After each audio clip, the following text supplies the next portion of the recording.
Well, here we are, another week. A blog in a car, which I thought earlier was not a bad name for this, since I've got to do it in a car. I'm in a different place this week, but I'm also very confused. Are you finding this whole thing confusing? What if a couple of weeks ago I bumped into my son, a kind of a 2 metre bump in, you know what I mean? I suppose I would have been able to talk to him. After all, I've talked to people I've bumped into when we're walking our dog, total strangers I've talked to. So I could have talked to him. And yet this week I'm told that I can now bump into my son and talk to him. It's a bit confusing.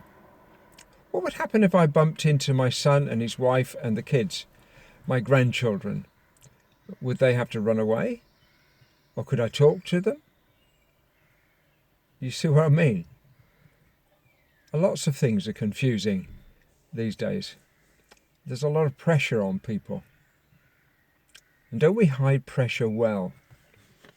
I suppose when we're struggling, it's a defense mechanism to hide it. That person I just saw a few minutes ago, and they smiled at me. What was behind the smile? They're okay. It's like we can hide behind a brick wall, but we can also suffer behind a brick wall, unable to communicate with anybody and come out and say something.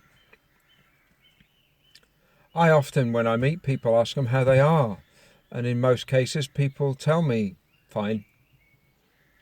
It's hardly ever somebody says, I'm totally depressed, or I'm bankrupt, or whatever it happens to be. We don't say that. So how can we really care for people when we don't know what's going on?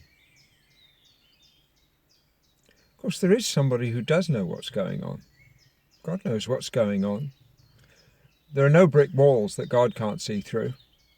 He sees all our struggles and our pains. So how can I help that person who I meet who they say they're fine and yet I know somehow they're not? Or I can't explain it, but I kind of know that they're not. What can I do?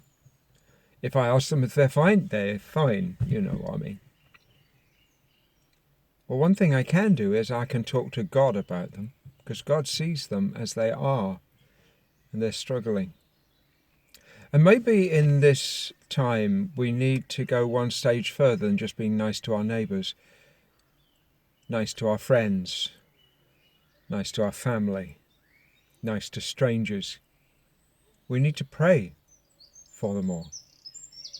We need to ask the God who knows what's going on behind the brick wall, and the God who loves them. You remember, some of you may have heard me say this, that it says in the Bible that God so loved the world. I'm in the world, therefore God must love me. That applies to us all. So maybe we need to start praying for the God that loves me and loves them, that he would help them. And if they're suffering behind a brick wall they can't escape from, that somehow he'd get them help. Maybe my smile and my question don't get very far, but I have a feeling that God gets a long way. So this week, let's make it a week of praying for people, talking to God about people. And if you've never got used to talking to God, talking to God is like talking to everybody else, except that you know that he loves you and he's listening. So just say, God, you see that person over there? If they're struggling, help them. And maybe you'll say, and while you're at it, could you help me too? Anyway, I must go home. Have a good week, won't you? And we'll see you next week. Bye.